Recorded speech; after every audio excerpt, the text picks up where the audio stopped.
नमस्कार, मैं रवीश कुमार। ईरान ने इसराइल पर हमला क्या किया कि एक झटके में ट्रंप की भाषा ही बदल गई। ट्रंप को लगा कि धमकी देने से ईरान कदम खींच लेगा, अपने परमाणु ठिकाने पर हमले को सहन कर जाएगा और सेना के चोटी के कमांडरों और न्यूक्लियर साइंटिस्ट की हत्या पर चुप रह जाएगा। CNN ने रिपोर्ट किया है कि ईरान के हमले को देखते हुए इसराइल के प्रधानमंत्री नेतन्याहू और रक्षा मंत्री कात्ज बंकर में चले गए हैं। इसराइल ने ईरान पर हमला कर उसके सैनिक नेतृत्व को खत्म कर दिया, लेकिन इसके बाद भी उसी दिन ईरान ने जिस तरह से हमला किया है कम भयावह नहीं। भले ही ईरान की वायुसेना मजबूत नहीं मानी जाती है, लेकिन ईरान ने अपने इरादों से इसराइल को डरा तो दिया ही होगा। ईरानी मीडिया में दावा किया जा रहा है कि इसराइल के 2 लड़ाकू F-35 विमान मार गिराए गए हैं और एक महिला पायलट को भी हिरासत में लिया गया है। देखना होगा कि इस खबर की सच्चाई इस लड़ाई को कैसे प्रभावित करती है। इसराइल ने इन खबरों को नकार दिया है। ईरान के साथ इस इलाके में कोई नजर नहीं आता, लेकिन इसराइल के साथ दुनिया की सारी शक्तियां खड़ी हैं।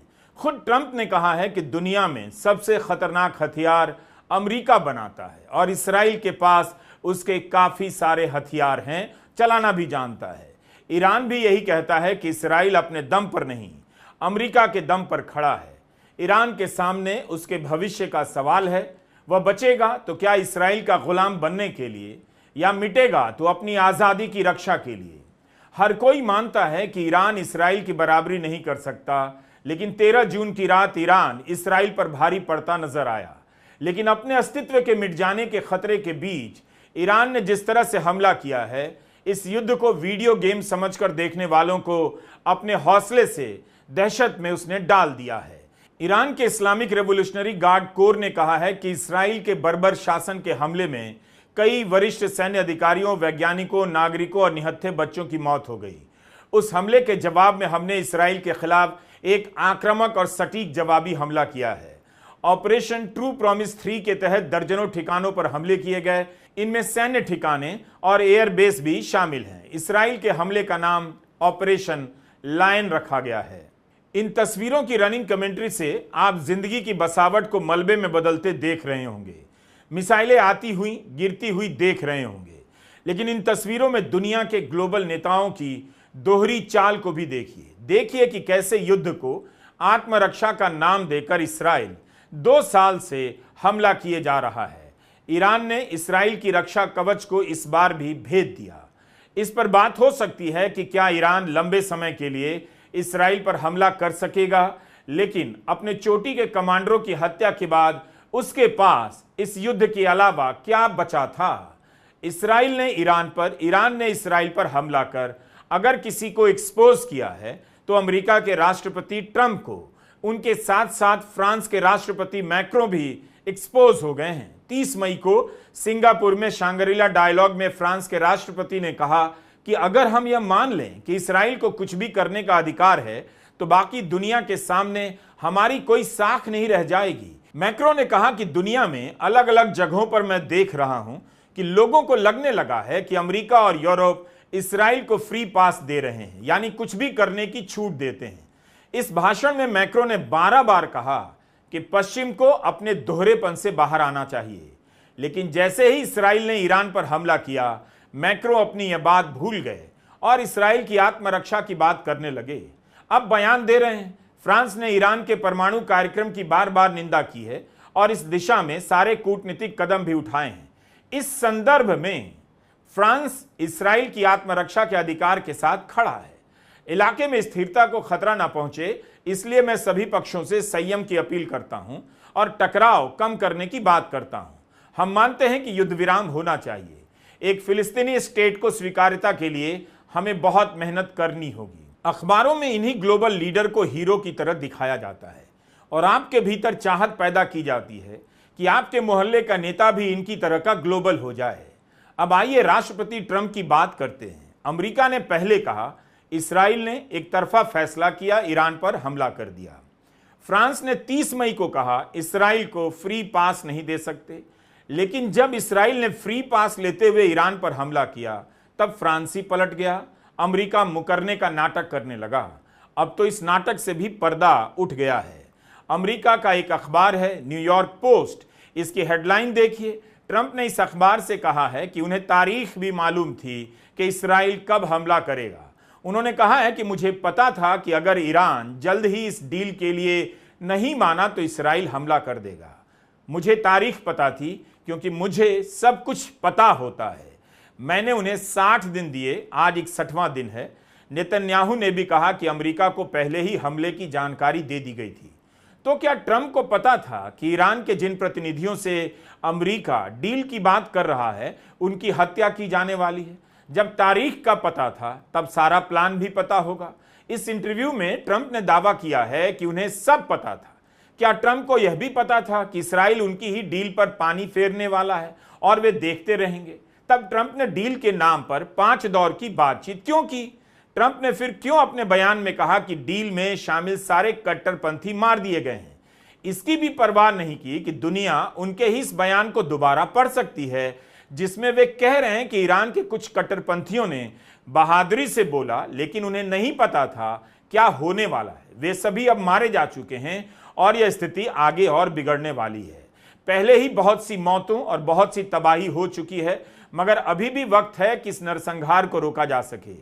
आने वाले हमले पहले ही प्लान किए जा चुके हैं और इससे भी ज्यादा खतरनाक होंगे। ट्रंप के बयान दोधारी तलवार की तरह हैं। इसराइल के हमले की निंदा नहीं करते, विनाश और मृत्यु की बात करते हैं और इसराइल हमला ना करे इसकी जिम्मेदारी ईरान पर डाल देते हैं। मतलब इसराइल को नहीं रोक सकते, उसे कोई चांस नहीं दिया जा रहा, बस ईरान पर हमला हो रहा है, ईरान को डील करने का चांस दिया जा रहा है। अमेरिका का एक चैनल है ABC, इससे राष्ट्रपति ट्रंप ने कहा है कि ईरान पर इसराइल का हमला एक्सेलेंट था, आगे बहुत से हमले होने वाले हैं।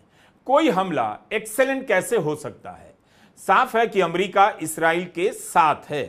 वो इसराइल के हमले की निंदा नहीं कर रहा है, बल्कि हमले को एक्सेलेंट बता रहा है। भारत में लोग कह रहे हैं ट्रंप की बात इसराइल नहीं मान रहा, यूक्रेन नहीं मान रहा, रूस और यूक्रेन के बीच युद्ध जारी है, ईरान इसराइल के बीच जंग जारी है। भारत क्यों इतनी जल्दी फोन आते ही सीज फायर के लिए तैयार हो गया? ट्रंप ने तो 13 बार कह दिया है भारत और पाकिस्तान के बीच डील की धमकी देकर सीज फायर करवा दिया। प्रधानमंत्री मोदी बोल ही नहीं पाते। तो क्या ट्रंप का वो नंबर डिलीट हो गया है जिससे फोन कर उन्होंने भारत और पाकिस्तान के बीच सीज फायर करवा दिया? कम से कम उसी फोन से ईरान को भी डायल कर देते और इसराइल को भी मिला देते। प्रधानमंत्री मोदी की चुप्पी की वजह समझ नहीं आती। कांग्रेस हर दिन यह सवाल करती है और कोई जवाब नहीं आता। अपने शपथ ग्रहण समारोह में ट्रंप ने कहा था वे एक शांति प्रिय राष्ट्रपति के रूप में याद किए जाना चाहते हैं। इसी साल फरवरी में जब इसराइल के प्रधानमंत्री बेन्यामिन नेतन्याहू वॉशिंगटन आए तब ट्रंप ने कहा कि वे मुझे कभी भी शांति के लिए नोबेल पुरस्कार नहीं देंगे। क्या इसी के लिए ट्रंप को शांति का पुरस्कार दिया जाए?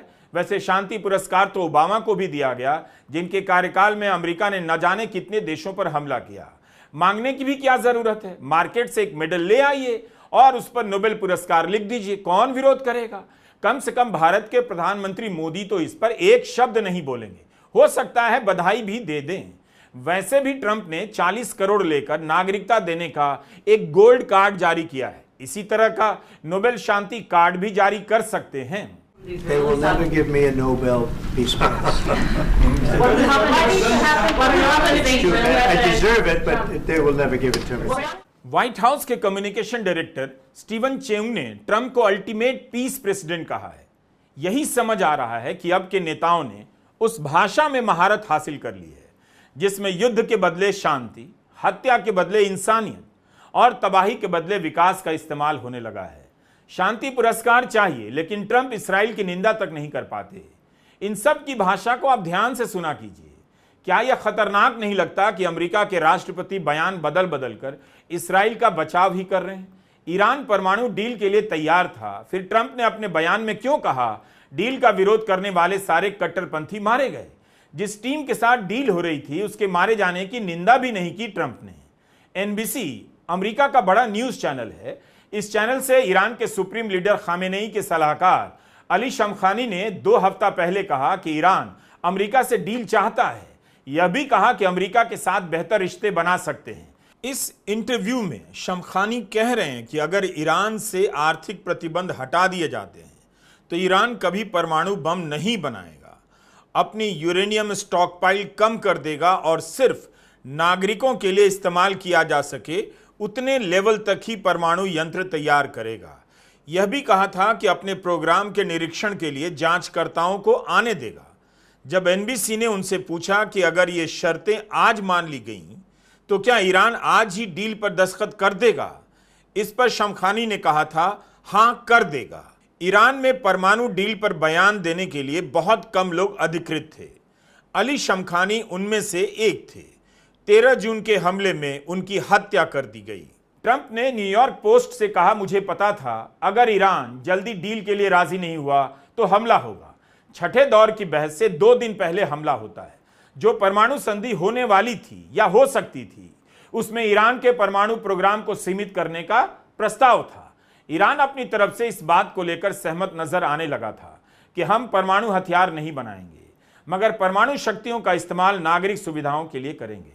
इसराइल ने हमला करके एक तरह से फिर से ईरान को बातचीत की मेज से पीछे धकेल दिया। लोग लिख रहे हैं कि इससे बेहतर ईरान को उत्तर कोरिया की तरह परमाणु बम बना लेना चाहिए था। इसराइल का हमला ईरान के लिए 40 साल का सबसे भयानक हमला था। 200 लड़ाकू विमानों ने 100 से अधिक ठिकानों पर हमले किए। ईरान के सैन्य अधिकारियों के अलावा आम नागरिकों की मौतें भी हुई हैं। कौन है जो यह दोहरा खेल खेल रहा है?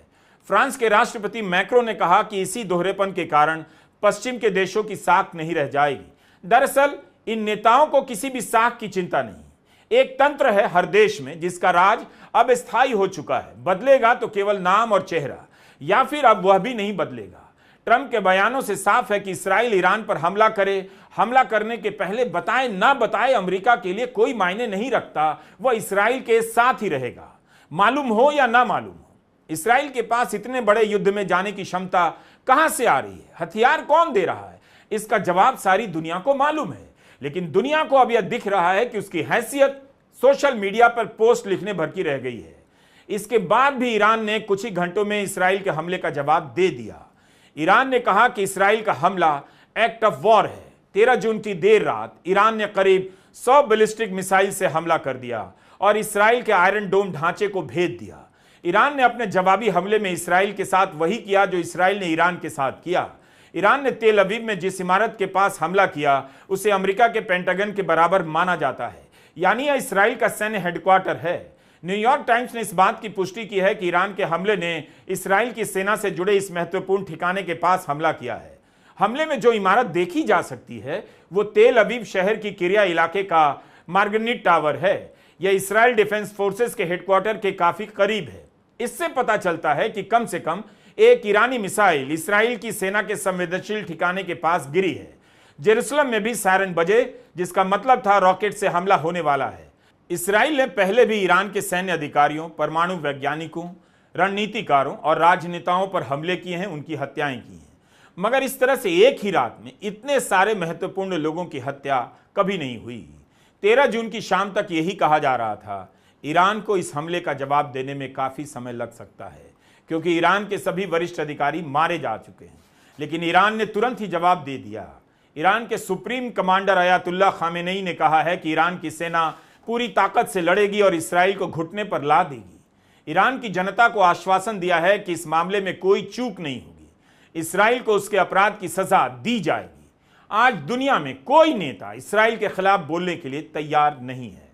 सऊदी अरब ने ईरान पर हमले की निंदा की है, निंदा तो कतर ने भी की है, लेकिन सबको पता है सऊदी अरब का इसराइल और ईरान को लेकर क्या स्टैंड है। ट्रंप ने सऊदी प्रिंस मोहम्मद बिन सलमान से फोन पर बात की और दोनों नेताओं ने संयम की बात की, टकराव कम करने की बात की है। कूटनीतिक रास्ते से विवादों को सुलझाने पर जोर दिया गया है। अब कूटनीतिक रास्ते की याद आ रही है, बातें बना रहे हैं सब। क्या यह कूटनीति की भाषा हो सकती है? जिस तरह से ईरान को धमकी दी जा रही है और इसराइल को हथियार दिए जा रहे हैं, कूटनीति एक तरह से खत्म हो चुकी है। कूटनीति का नैतिक या रणनीतिक मतलब नहीं रहा। इसकी पंचायती ट्रंप ही कर सकते थे, लेकिन उनकी भाषा बता रही है उनकी दिलचस्पी कूटनीति में कितनी कम है। कम से कम इसकी निंदा तो कर सकते थे। जब ईरान और अमेरिका के बीच न्यूक्लियर डील को लेकर बातचीत हो रही थी तो इसराइल को इंतजार करना चाहिए था। डील में शामिल लोगों को नहीं मारना चाहिए था, मगर ट्रंप की भाषा बदल गई है। अब सब मर गए हैं कह रहे हैं, तो अब आपके पास दूसरा मौका आया है। एक तरह से ट्रंप धमकी दे रहे हैं कि इससे पहले कि सब बर्बाद हो जाए, हमारी लाइन पर आ जाइए। क्या इस तरह से ट्रंप ईरान से बातचीत करना चाहते हैं या करना ही नहीं चाहते? यही चाहते हैं कि इसराइल को आगे कर ईरान से युद्ध लड़ा जाए, अपने मंसूबों को पूरा किया जाए। नेतन्याहू के 20 साल पुराने बयान वायरल हैं, जब वो कहा करते थे कि सद्दाम हुसैन के खिलाफ युद्ध करना होगा क्योंकि उसके पास खतरनाक हथियार हैं। अमेरिका उस युद्ध का नेतृत्व कर रहा था, मगर उस युद्ध से क्या निकला? रासायनिक हथियार होने की बात तो एकदम झूठ निकली। इन नेताओं ने झूठ बोला। जिन हुक्मरानों ने झूठ के दम पर इराक को तबाह किया, लाखों लोगों को मार दिया, उनकी कूटनीति पर कौन भरोसा करेगा? आरोप तो इसराइल पर भी लगता है कि उसके पास परमाणु हथियार है। तो क्या ईरान को अधिकार दे दिया जाए कि वह आत्मरक्षा में इसराइल पर हमला कर दे? इसराइल की भाषा पर भी गौर कीजिए। गजा में लाखों लोगों को मारने और तबाह करने के बाद लेबनान, सीरिया और ईरान पर हमला करने के बाद भी खुद को बेचारा बताता है। ईरान अकेले दम पर अमेरिका का सामना नहीं कर सकता, लेकिन ईरान को रूस और चीन का समर्थन भी प्राप्त है। चीन ने इसराइल के हमले की निंदा की है, पुतिन ने ईरान के राष्ट्रपति से फोन पर बात की है और इसराइल के हमले की निंदा की है। भारत और पाकिस्तान के बीच ऑपरेशन सिंदूर के दौरान कितनी जल्दी खबरें आ गई कि तुर्की ने पाकिस्तान को ड्रोन दिया, चीन ने पाकिस्तान को अपना फाइटर विमान J-10 दिया। क्या चीन ने अपने फाइटर प्लेन ईरान को दिए हैं? ईरान के हमले के बाद इस तरह की खबरें अभी नहीं दिखी। हो सकता है हमारी नजर ना पड़ी हो, लेकिन अगर चीन साथ है तो रक्षा जानकार क्यों नहीं बता रहे कि 13 जून की रात ईरान ने जो मिसाइलें दागी हैं उसे ईरान ने विकसित किया है या चीन ने भेजा है? ईरान ने खुद दशकों तक अपनी सैन्य शक्तियों पर काम किया, मगर इस बार क्यों चूक गया, उस पर भी न्यूयॉर्क टाइम्स में एक विश्लेषण छपा है। न्यूयॉर्क टाइम्स की पत्रकार फरनाज फासिही ने एक रिपोर्ट लिखी है। इसमें बताया है कि ईरान के वरिष्ठ अधिकारी और नेता एक हफ्ते से भी ज्यादा समय से तैयारी कर रहे थे कि अगर अमेरिका के साथ परमाणु बातचीत फेल हो गई तो इसराइल हमला करेगा, मगर उन्हें उम्मीद नहीं थी कि बातचीत के छठे दौर से पहले ही इसराइल हमला कर देगा। सूत्रों ने न्यूयॉर्क टाइम्स को बताया कि ईरान के सुरक्षा विभाग ने ऐसी खबरों को इसराइल का प्रोपेगेंडा मानकर खारिज कर दिया कि परमाणु डील के लिए दबाव बनाने के इरादे से ईरान पर हमला किया जा सकता है। इसी लापरवाही के कारण जो सुरक्षा इंतजाम किए गए थे उन्हें नजरअंदाज कर दिया गया। सेना के वरिष्ठ अधिकारी सुरक्षित ठिकानों पर नहीं थे, अपने घरों में थे। वायुसेना के अध्यक्ष और उनके सीनियर स्टाफ ने एक जगह इकट्ठा न होने के सुरक्षा नोटिस को दरकिनार करते हुए तेहरान में एक सैन्य बेस पर मीटिंग की और इसराइल के हमले में मारे गए। रूस ने संयुक्त राष्ट्र की सुरक्षा परिषद को बताया है, हो सकता है कि ब्रिटेन और इसराइल की तालमेल से ईरान पर हमला किया गया होगा, क्योंकि ईरान पर हमले के तुरंत बाद इसराइल के विमान साइप्रस ले जाए गए हैं बचाने के लिए। अमेरिका ईरान के खिलाफ युद्ध करेगा, यह सवाल है। ट्रंप के समर्थकों में एक तबका ऐसा है जिसे लगता है अमेरिका को युद्ध में नहीं जाना चाहिए, क्योंकि पहले भी ऐसा हुआ और अमेरिका को नुकसान होगा। दूसरा तबका है जो वर्षों से यही चाहता है युद्ध में जाए। अंत में अमेरिका वही करेगा जो नेतन्याहू चाहेंगे। नेतन्याहू की मर्जी ही सुप्रीम है। एक अमेरिकी अधिकारी ने न्यूयॉर्क टाइम्स से यह भी कहा कि ईरान ने जो बैलिस्टिक मिसाइलें दागी उनमें से कुछ को रोकने में अमेरिकी सेना ने इसराइल की मदद की। इसराइल को लेकर अमेरिका ने अपनी नीति कभी नहीं बदल नहीं सकता। वह इसराइल के साथ ही रहेगा। अगर अमेरिका ईरान से लड़ने से इनकार कर देगा तब इस लड़ाई का अंजाम कुछ भी हो सकता है और अमेरिका यह कभी नहीं चाहेगा। लेकिन भारत की महान विदेश नीति क्या कर रही है, इस पर भी जरा नजर डालिए। संयुक्त राष्ट्र की आम सभा में गजा में सीज फायर पर मतदान होना था। 149 देशों ने सीज फायर के पक्ष में वोट दिया। इन 149 देशों में भूटान भी है, Canada, Britain, Japan, Germany, Sri Lanka जैसे देश भी हैं, मगर Bharat, Albania, Cameroon, north Macedonia, Georgia, Ecuador समेत 19 देशों ने मतदान ही नहीं किया। इन देशों के साथ भारत ने मतदान नहीं किया है, सेम पेज पर है। क्या यही विश्वगुरु की नीति है? अमेरिका और इसराइल समेत 12 देशों ने सीज फायर के विरोध में वोट दिया। बुद्ध और गांधी के कथनों से अपने भाषण को प्रभावी बनाने वाले प्रधानमंत्री मोदी युद्ध रोकने के लिए वोट नहीं कर सके, जबकि खुद अमेरिका के फोन पर सीज फायर के लिए तैयार हो गए। ट्रंप बार बार दावा कर रहे हैं, उनकी चेतावनी के बाद ही भारत और पाकिस्तान सीज फायर के लिए तैयार हुए। बताइए, सीज फायर करने वाला देश भारत गजा में सीज फायर पर मतदान से अनुपस्थित रह जाता है। क्या कोई तर्क या दलील इसके पक्ष में हो सकती है? ईरान और इसराइल के बीच जंग को लेकर विदेश मंत्री एस जयशंकर का ट्वीट कूटनीति के इतिहास का शानदार दस्तावेज है। अगर किसी को भी लगता है कि विदेश मंत्री बनना मुश्किल काम है, इसके लिए खास योग्यता की जरूरत होती है, तो वह बिल्कुल गलत है। यह जयशंकर का ट्वीट है। इसराइल के विदेश मंत्री का फोन आया था, फिर दूसरा ट्वीट करते हैं ईरान के विदेश मंत्री से फोन पर बात हुई। आप ही बताइए, एक का फोन आया था, एक से फोन पर बात हुई। इस सूचना से क्या कोई अर्थ निकलता है? यहां मिसाइलें चल रही हैं, लोग मर रहे हैं और विदेश मंत्री फोन आने और फोन करने की सूचना दे रहे हैं। सूचना ही देनी थी तो भारत ने क्या कहा, कम से कम यही बता देते। कब किससे मिले, किसे फोन किया, क्या यही जानना है इतनी बड़ी लड़ाई में? मुलाकात हुई तो क्या बात हुई, यह भी तो बताइए। जो बयान आते हैं ग्लोबल लीडरों के, उनसे ध्यान ही भटकता है। जनता ने अपनी तरफ से लगता है उन्हें अंतिम गारंटी दे दी है कि राष्ट्रीय सुरक्षा और आत्मरक्षा के नाम पर आप कुछ भी कर सकते हैं, और वो कुछ भी कर रहे हैं। इसलिए कभी कुछ बोलते हैं, कभी कुछ बोलते हैं। जनता क्या सोचेगी इसकी परवाह नहीं करते।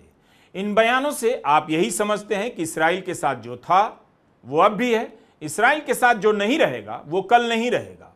इसलिए जब भी इसराइल की बात आती है, गोलमोल बातें शुरू हो जाती हैं। बाकी इस विश्व में कोई भी ऐसा विश्वगुरु नहीं है जो युद्ध के खिलाफ सच बोल दे।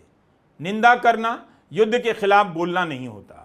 युद्ध के पीछे के सच को उजागर कर देना युद्ध के खिलाफ बोलना होता है। कोई नहीं बोल सकता कि इस युद्ध से रक्षा कंपनियों के शेयरों के दाम चढ़ने से मुनाफा कौन बटोर रहा है और तेल के दाम बढ़ने से कंगाल कौन हो रहा है। आपकी जिंदगी में अशांति के बीज बोने वाले शांति पर सबसे अच्छा भाषण देते हैं।